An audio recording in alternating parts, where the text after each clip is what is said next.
ফজর, যোহর, আসর, এশার আগে সুন্নত পড়ি, কিন্তু মাগরিবের সুন্নত কেন পরে পড়ব? আজব প্রশ্ন ভাই। আচ্ছা, এটাতে আরো অনেক প্রশ্ন আছে।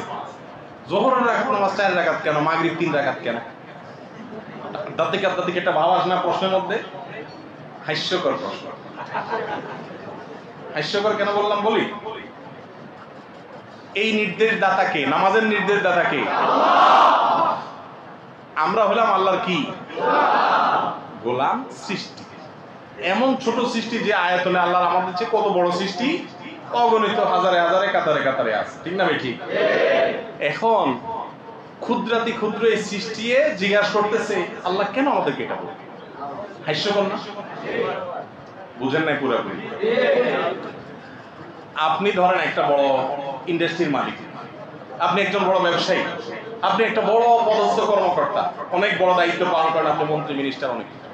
আপনার একজন হাউস ড্রাইভার আছে, অথবা আপনার একজন পিয়ন আছে। এ আল্লাহর বান্দা, তারা আপনি হয়তো বললেন যে গাড়িটা নিয়ে অমুক জায়গায় যাও, আবার অমুক জায়গায় যাও, এই কাজটা করো, এর এই টাকাটা দিয়ে আসো, ওখানে ওইটা করো, এর 1 লাখ দিও, ওরে 50,000 দিও। এই যদি জিজ্ঞাসা করে স্যার এর 1 লাখ দিয়ে দিবেন, এখানে 50,000 কেন বললেন? এটা হাস্যকর প্রশ্ন কিনা বলবেন? এটা তো তোমার বোঝার কথা না বাবু। আমি কোথায় কি করতে বলবো এই সব রহস্য যদি তুমি বুঝে যাও, তাহলে তো তুমি আমার মতো ব্যবসায়ী হয়ে যেতে। তোমার তো এটা জানার দরকার না আমি কোথায় কি জন্য দিতে বলছি, ঠিক না ভাই? ঠিক। আল্লামা ইকবাল বলেছেন, জু সমঝ মে আ গই वो फिर खुदा क्यों कर हुआ। যে আল্লাহর সব কিছুকে আপনি আপনার ক্ষুদ্র মস্তিষ্ক দ্বারা রপ্ত করে ফেলেছেন, বুঝে ফেলেছেন, আয়ত্ত করে ফেলেছেন, সবকিছু আপনি ধরে ফেলেছেন, সে আবার আল্লাহ কেন? আল্লাহ তো এমন এক সত্তা যে তাকে আপনার এই ক্ষুদ্র ব্রেন দিয়ে পরিপূর্ণ ক্যাপচার করতে, তার সবই যদি আপনি বুঝে যান, তাহলে আপনার সাথে তার পার্থক্যটা কি? বুঝেন নাই কথা? অনেক যুক্তি আমি দিতে পারবো। অনেক ওলামায়ে কেরাম, আশরাফে থানভীর একটা কিতাব আছে, আল আজওয়াব আল মুসকিতা নামে আরবিতে একটা কিতাব আছে, আমার কাছে আছে। আমি অন্তত 5টা জবাব দিতে পারবো যে কেন মাগরিবের পরে সুন্নাত, যোহরের আগে সুন্নাত, মাগরিবের আগে কেন নাই, তারপরে যাই এখানে 3 রাকাত কেন, ওখানে 4 রাকাত। এটা নিয়ে অনেক ওলামায়ে কেরাম, অনেক গবেষকরা গবেষণা করে অনেক হিকমত, অনেক রহস্য আবিষ্কার করেছেন। কিন্তু মূল কথাটা আমি আপনাদের বলছি, সেটা হলো যে গবেষকরা গবেষণা করে বের করেছেন, সেগুলো জানার পরে আমাদের ঈমান বাড়বে, আমরা জানবো, ঠিক আছে। কিন্তু মূল কথা মাথায় রাখতে হবে যে আমি তো আল্লাহর সৃষ্টি, আল্লাহ আমাকে কোন নির্দেশ কেন দিয়েছেন, এটা যদি আমি আল্লাহর এইটার ব্যাপারে যে প্রশ্ন তুলি, তার মানে আল্লাহকে আল্লাহ হিসেবে আমি স্বীকারই করলাম।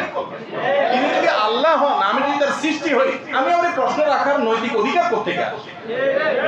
আমি যদি সব বুঝেই ফেলি, আল্লাহ সব কিছু রহস্য ধরে ফেলি, তাহলে তো আল্লাহ হলেন কিভাবে? সেই মহান সত্তা আল্লাহ মানেই হলো, আরে ভাই দুনিয়ার প্রধানমন্ত্রী, দুনিয়ার প্রেসিডেন্ট, দুনিয়ার মন্ত্রী, মিনিস্টার, দুনিয়ার ব্যবসা বাণিজ্য যারা করেন, সে ড্রাইভার আর মালিক দুইজনই মানুষ, দুইজনই, কেউ কারো স্রষ্টা না।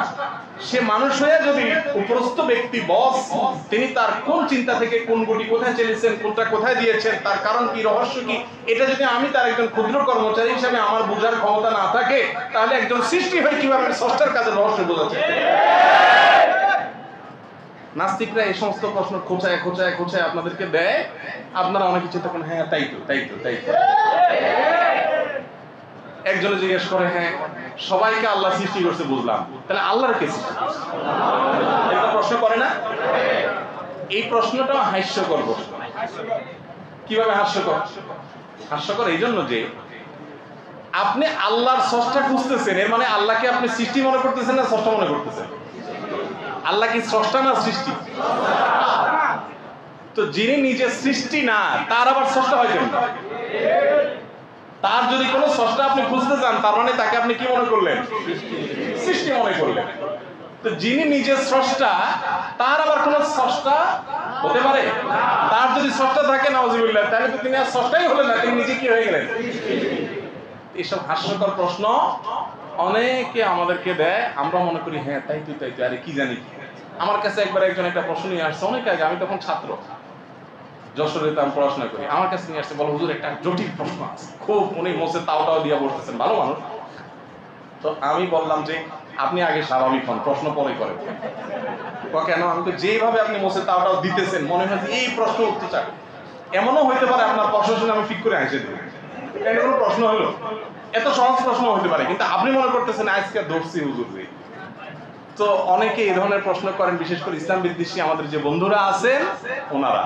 আমরা তো আমাদের রবের উপর ঈমান আনছি, ঠিক না ঠিক? আপনি যদি সব কিছু বুঝে বুঝেই করবেন, আপনার বুঝে না খাটলে করবেন না, তাহলে তো আপনি আল্লাহর প্রতি ঈমানদার না, আপনি আপনার বুঝের ঈমানদার। আপনি গোলাম কি আপনার বুঝেন না আপনার আল্লাহ? আপনি দুনিয়াতে যা বুঝেন তার সব সঠিক, জীবনে বহু কিছু বুঝছেন সঠিক, পরে ভুল হয়েছে, এরকম হয় নাই?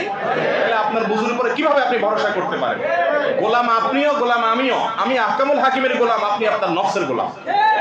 আপনি আপনার প্রবৃত্তির গোলাম, আমি রব্বুল আলামিনের গোলাম। আপনি আপনার বিবেকের গোলাম, আমি বিবেকের সৃষ্টিকর্তার গোলাম, ঠিক না ঠিক? অতএব এই সমস্ত হাস্যকর প্রশ্ন শুনে আপনারা খুব সিরিয়াস হয়ে যাবেন। সিরিয়াস হওয়ার কিছু